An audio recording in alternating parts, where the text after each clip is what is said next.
والأول مرة في الاستديوهات التحليلية في الجزائر، وحتى كمان المحللين وخبراء التحكيم الجزائريين بيعترفوا بظلم المنتخب المغربي أمام المنتخب الأسباني في المباراة اللي جمعتهم في نصف نهائي الأولمبياد بشأن أكتر من حاجة وضحها الخبير التحكيمي الجزائري. برغم طبعا ان احنا شفنا يعني فرحة وسعادة في الصفحات والمواقع الجزائرية، وشفنا شيء غريب يعني باحتفالات بخروج المنتخب المغربي وهزيمته امام اسبانيا، ولكن المحللين والخبير التحكيمي عبر القناة الجزائرية اعترفوا بشكل رسمي ان الامور كانت غريبة جدا جدا من حيث وضع التحكيم في مباراة المغرب واسبانيا. بدأوها في البداية خالص بتغيير الحكم، ووصفوا ان ديت شيء غريب لا شفناه قبل كده في الاولمبياد ولا حتى شفناها في كاس العالم، ان لاعب المنتخب الاسباني يضرب الحكم الاساسي حكم المباراه اللي كان متواجد من بدايه المباراه،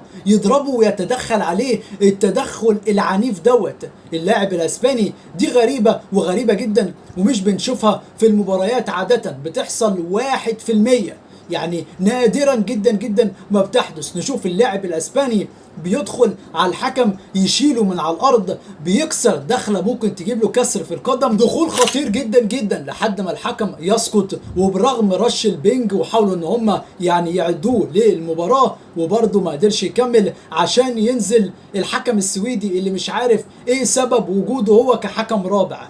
يعني المغرب حكم له الحكم السويدي قبل كده، خلاص المفروض الموضوع يكون انتهى، ولكن بعد تدخل اللاعب الاسباني على حكم المباراة الاساسي دي كانت مفاجأة ادى الى نزول الحكم السويدي واستكماله للمباراة. اتكلموا كمان في نقطة تانية وهي نقطة التوقيت، وازاي بيميز بين منتخب ومنتخب اخر، اذا كان ده منتخب اوروبي او منتخب لاتيني او حتى منتخب عربي افريقي، في تميز واضح للجميع.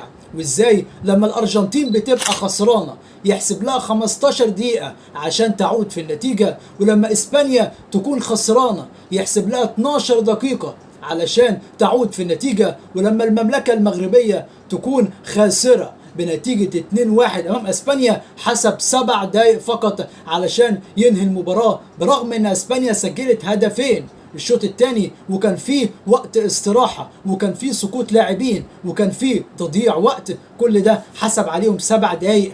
الحكم السويدي المشهور يعني، واللي كان اساسا من بدايه البطوله بيحسب اوقات اضافيه فلكيه خياليه من عنده هو. واخيرا بقى وليس اخرا، الهدف الثاني، الهدف اللي مشكوك في امره بنسبه 99%، الهدف اللي الكره خرجت فيه بره الملعب، رمي التماس. ورغم كده مفيش اي حد، لا الحكم السويدي ولا اي حد راح صفر وقال نراجع الفار نعيد الكوره ولا اي حاجه. حتى في الاعاده اللي عادتها يعني المخرج الفرنسي ما عدلناش اللقطه نهائيا، عاد لقطه الهدف وتسجيل الجون على طول. ففي بعض الاخطاء لفتت انتباه كل خبراء التحكيم، واللي عجبني المره دي الخبير التحكيمي الجزائري بيعلق والاستوديو التحليلي الجزائري. نعم احنا شفنا فرحه كبيره في الصفحات والمواقع الجزائريه بعد خروج المنتخب المغربي، واحنا شفنا الكلام دوت وضحك وهزار وتريقه، ولكن طبعا وقت التحليل ووقت الشغل لازم نقول الكلام المظبوط والكلام الحقيقي، وهو ده بالظبط اللي شفناه في التحليل. اللي شافوا لا ان في فعلا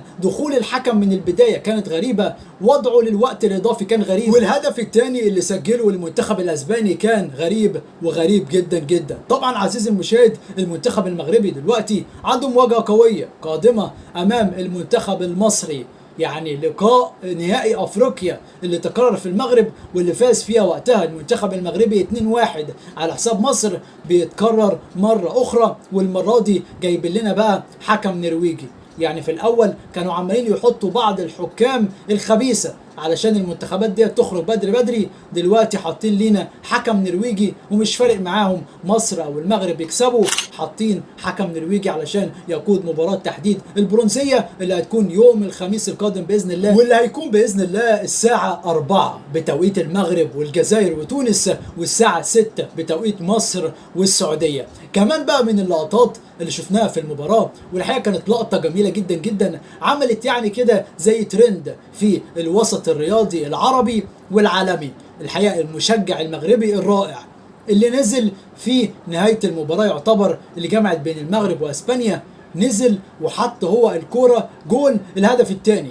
كان الحقيقة منظر رائع جدا جدا. كان المنتخب المغربي في التوقيت دوت خاسر 2-1. نزل المشجع المغربي وعرف ان هو يتخطى كل رجال الامن وجري بسرعه بصراحه قويه جدا وخد الكوره وحطها جول وبعدين احتفل. وبعد كل ده جه بقى رجال الامن استطاعوا ان هم يلحقوه، ما كانوش عارفين يمسكوه لانه كان اسرع منهم. اخذ الكوره وحطها جول وبعدين رجال الامن مسكوه.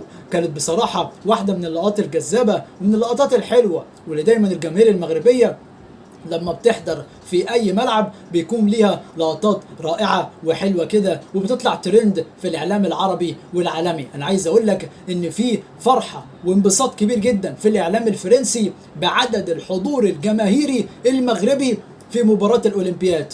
مبدئيا كده هوت يعني الفرنسيين ما كانوش متوقعين نهائيا إن عدد الحضور اللي بيحضروه الجماهير المغربية هيكون بالكم الهائل ده والعدد الكبير ده. بصراحة كانت حتة جميلة جدا جدا إن كل مباراة بيلعبها المنتخب المغربي بنشوف الملعب فل، الملعب كامل العدد وكلهم جماهير مغربية.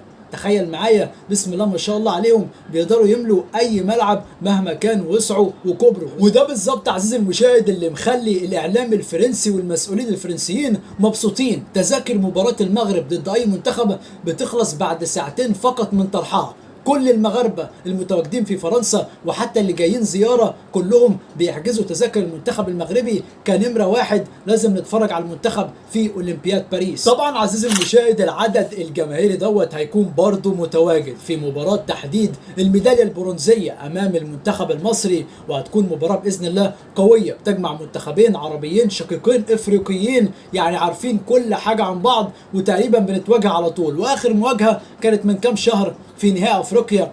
المنتخبين دول كانوا يستحقوا يتأهلوا المباراة النهائية وتأهلوا وقدموا مباراة كبيرة جميلة استمتعنا بها كلنا بكل صراحة. وبالتالي الجماهير المغربية هتحضر برضو كاملة العدد أمام المنتخب المصري. المباراة اللي بنتمناها بإذن الله تخرج بكل روح رياضية، لأن انتوا فاكرين نهائي أفريقيا بين مصر والمغرب حصل فيه بعض المشاكل واللغط كدهوت بين اللاعبين وبعضهم، ولكن بإذن الله هنا في أوروبا في فرنسا هيكون شكل تاني ووضع تاني. بنتمنى نقدم مباراة كبيرة في المباراة كمجمل ونستمتع بأداء المنتخب.